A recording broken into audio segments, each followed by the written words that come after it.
Many thanks for staying with us. Let's go back to Parliament because President Akufo-Ado has been pledging that he would commission Agenda 111 hospitals before he leaves hospital. He's been announcing a number of measures to make our economy better. There's been reactions after the delivery of the State of the Nation's address. Let's go to Parliament now and get some reactions. Every dimension of our economy. State of the Nation's address that is addressing almost everything. From TVET, academics, normal, formal, and even the Creative Arts Center, building a school for them. Which aspect of our social stratification did this State of the Nation address did not touch? Find out, even especially in the area of agriculture, which is the mainstay of our economy, in terms of even revenue generation, in terms of job creation, in terms of employment, infrastructure, to the extent that unprecedented achievement in our northern regions. Talking about corruption, the president failed to touch on corruption. I think he spoke about that. He spoke about corruption. Yes, that wasn't predominant. And what once, but so he touched on it. How many times did you, oh, can I speak, please? How many times did you want the president to touch on the corruption? Tell me anywhere on the continent of Africa that a president has set up anti-corruption institution and decided out of political will and readiness and preparedness, put in place and in charge opposition leading member. Where? Tell me, where? You haven't seen that before. That where? Which country? So in terms of preparedness, it's not about propaganda, it's not about perception. Can you allow me, please? It's not about perception, it's not about propaganda, it's not about deception. It is about facts, political will. So it was a good State of the Nation. Look, put that aside. Let me tell you. Look, let me tell you. In terms of irrigation, to improve rice growing, maize growing, unprecedented achievement. You don't want this. What else do you want? You don't want this. Well, thank you. Let me engage just briefly. My brothers in the northern regions are now witnessing experiences. What? Interchange. Acquirable sign. Acquirable sign. So acquirable sign. That's why I want to engage. I want to engage Kwame Abuja ranking on the roads committee. President says over 10,000 roads have been constructed under his administration. First time in the history of this country, no government has constructed more roads than the Akufo-Ado administration. This is the record of what the president caused his road minister to publish as data on road projects they have undertaken from 2017 to 2021. The first page talks about the regional breakdown. Then the third page talks about the breakdown. Let's read it. Total road program is what? 4,200 kilometers. Out of that, asphaltic overlay, 1,400. Construction, that is the only road that they've contracted from scratch, is 68 kilometers. The other one, graveling and re-graveling, 900 kilometers. Partial reconstruction, 139 kilometers. Reconstruction, 90 kilometers. Rehabilitation, 830 kilometers. Resealing, spot improvement, 139 kilometers. Total in this document, published by the government, is 4,230 kilometers. This is May 2021. May 2021. So they constructed 6,000 kilometers in 7 months. If you read this document from the president, which talks about 4,200 kilometers, and he stands in front of the people and says he's constructed 10,000 kilometers, what word will you use to describe the president's comment? No, you help. No, you told me. A liar. The president lied. I mean, he's the president of the state. The president of the state should be telling the truth. How do you publish this? You publish this, 4,000, and guess what? This includes pothole patching.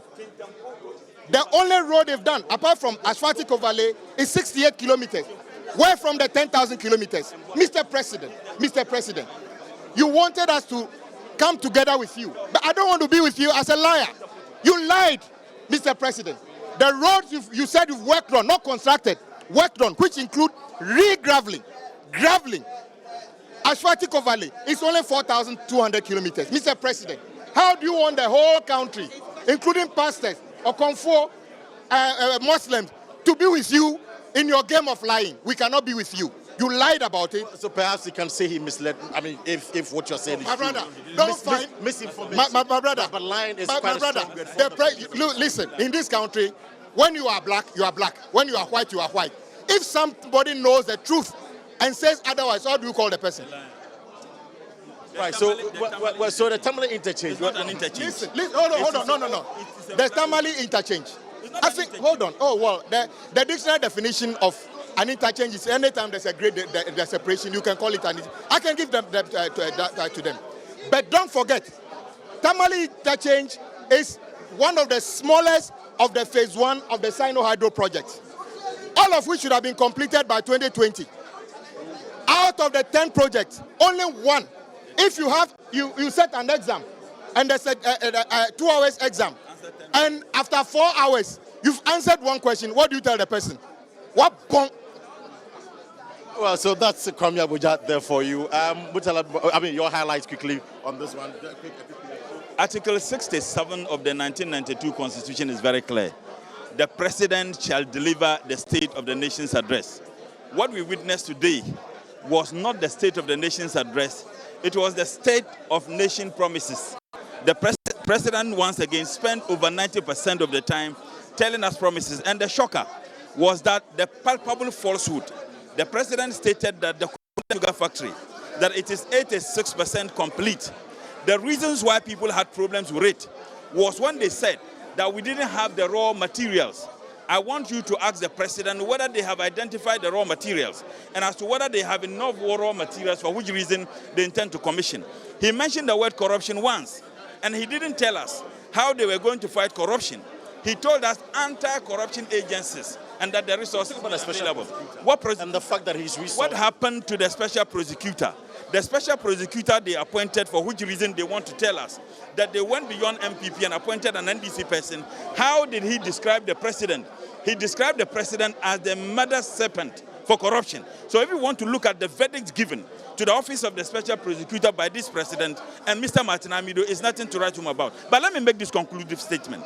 Even the current special prosecutor himself lamented publicly the ingredients that would aid him to execute his responsibility fairly, sincerely, and honestly. That ingredients deliberately is not given to him. So what is the guarantee that the President meant? And you see, you need to juxtapose the State of the Nation's address this year with what was delivered in 2017. You will come to one conclusion, that Honorable Haruna was right, that the President is running away from the word corruption. I see. I've engaged some of the minority. I will engage the majority briefly and I come to you. And so let me just engage Honorable Hassan Tampuli here. Honorable, thank you very much for your time. I just want to find out from you. The President has spoken. What has been the highlight for you, sir? I think essentially you can see from the body language of Excellency the President the conciliatory nature of the delivery that he did today, and very, very sincere in his presentation. He captured the essence of today's Ghana and measured it in terms of the global, situation that we find ourselves. Everywhere in the world, cost of living has gone high. In the West, in Asia, Africa here, our neighbors, everywhere across the world, there is hardship. And so what government does to ameliorate the hardship is what I believe is what is of essence to us. And the Finance Minister has spoken about all the measures that have been put in place for us to be able to deal with this hardship across the country. Oneti has consistently made the point that the economy was already on its knees before the outbreak of COVID and, of course, the Russian-Ukraine war. What's their evidence? All the elements pointed to the top. Inflation was single digits, all right? Our GDP to debt ratio was solid, all right? Our international reserve was solid, 6 months of import cover and so on and so forth. Everything that a good economy, must manifest prior to the outbreak of COVID was pointing in a correct direction. Everywhere in the world, fuel prices change differently, even 2 or 3 times in some countries. We have 2 weeks. We didn't wish to reflect our prices at the pump. Today, Nigerians are suffering. All right? Ivorians are suffering. Togolese are suffering. It's not a Ghanaian phenomenon. Prices of flour, are going to shoot up in the next couple of days based on the war in Ukraine. And nobody can deny that fact. Russia is a major exporter of wheat. Now, where do we get wheat from? With the sanctions that have been put on Russia. So a lot of things are going to look very, very tight. But hopefully, with the measures that the president has put in place, we hope to recover lost grounds, and then we'll be on the height. All right, thank you very much, Honorable. We're still getting some reactions. Eugene Batuenchi is here. Honorable Eugene, thank you very much for your time. Let me engage you briefly. The president has spoken, a minority says clearly he did not state the true state of the nation address. Your quick reaction. And what is the true state of affairs? According to my minority, what is the true state of affairs? Well, I mean, the economy. The economy is in shambles. That people are suffering. The economy is not in shambles. The budget was delivered by the finance minister, right? We had a very contentious matter vis-a-vis the e-levy, right? Thankfully, yesterday, Parliament has duly passed it. So how can you say the economy is in shambles? It's one step at a time. I mean, the president has spoken. The e-levy has been passed. We're just waiting for the president to give his full assent to When is he going to do that, by the way? Possibly this week, in course of next week, that shall be done. And then we look at the revenue, the revenue streaming in for the finance minister to determine which the critical areas of the budget. You guys seen the sports minister walk past. There was the display by the heroic display by the Black Stars yesterday in Abuja. It's also worth commendation. These are the things that will engage us. The whole country is in a jubilant mood. The president has spoken to that effect. And I believe that, in the next few months, we'll see good news. I see. Thank you very much, the Subin MP, there, Eugene Batuenchi, indicating that in the next few months we'll be seeing some good news. So we're still getting some quick reactions from the members of Parliament here. This afternoon, the president has spoken. In fact, I saw the General Secretary of the NDC a while ago, and of course, the chairman is here. Let's engage the chairman briefly. Very impressive, I must say. And I think the House also did very well by not making too much noise and let Ghanaians listen to the State of the Nation address. They were all very attentive. Okay. Yesterday, the House passed the e-levy as well. Yes. What do you make of that? Of course. What is that? Finally, it's been passed. And that's good. We were waiting for it. It is in the best interest of this country to get on with it so that we could continue with the development programs of the government. So we have a little money to support government projects and programs. I think Parliament did well by passing the e-levy. The minority says the levy was passed under, or perhaps it was an illegality, a nullity, because your side of the House, that's the majority caucus, did not have the numbers. Kojokum was not in the chamber, Adjo Safu was not in the chamber, and so you cannot have the needed quorum. That's chickenery. That's chickenery. They themselves were part. They took part in the debate. They should have been there. At the niche of time when they knew it is going to be passed, and then the numbers were there, and they found themselves out. Everything is started. It was a continuation. So far as I'm concerned, it's self-serving. What they are saying is to save their faces. But the e-levy has been passed. So, but you've been a member of Parliament before. At the third reading, you need a specific number of MPs present in the House to take a decision. During the third reading, the minority were not in the chamber. Please listen. As you said, I've been a member of the House. That if you talk about numbers, people raise it on the floor by members. Who was there who raised the numbers? Who raised it? The Speaker couldn't have raised the issue of quorum. That's because the minority filed out. You could have raised the matter of quorum. Look, ask the Speaker. It is not the Speaker's duty to raise quorum, to raise numbers. It is members of the House who have the impression that there is something going wrong. That's why you come out with it. Where were they? Who raised it? Nobody raised it. When it has been started, and they completed it. For you now to turn around to say that there was not, it means, as I said, politics to your own supporters. Because the burden of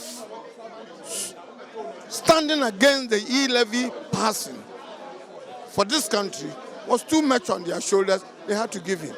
The politics of playing to the gallery been exhausted. So they had to allow it to go on. To go on. But they've served notice that they're going to challenge that. Why not? Everybody. They want to file an injunction against the president. Let me quote General Mosquito. He says everybody can go to court. Why not? So they should go to court. Why not? It's a free country. But for you, will this e-levy see through, and when are we seeing through? We passed the e-levy. The president commented on that. Implementation. It's behind us. We are implementing it. Yeah, when is it happening? This country. Of course. The e-levy. So those are reactions from Parliament after the State of the Nation address delivered by President Akufo-Ado. You heard there the minority challenging the authenticity of the claims that government has built over 10,000 kilometer roads. You heard there the minority also talking about the State of the Nation not addressing corruption issues and also not indicating plans to end it. Majority side of the House actually is optimistic that the plans put together by government will address the issues facing Ghanaians. They admit, Hassan Tampuli, for instance, MP for Gushegu, admits that there's general hardship in the country because of COVID and also complexed by the Ukraine-Russia clash. And he says that the economic management team has put together a very good plan that will revive the economy and make lives better. You have the chairman of the NPP, Freddie Blay, who says that the minority has no locus to challenge the passage of the e-levy. If they had issues with quorum, they should have stayed in the chamber to raise those matters. So these are issues coming from the State of the Nation's address. Definitely we'll be doing all the analysis for you on the Joy News channel. This is where you need to stay.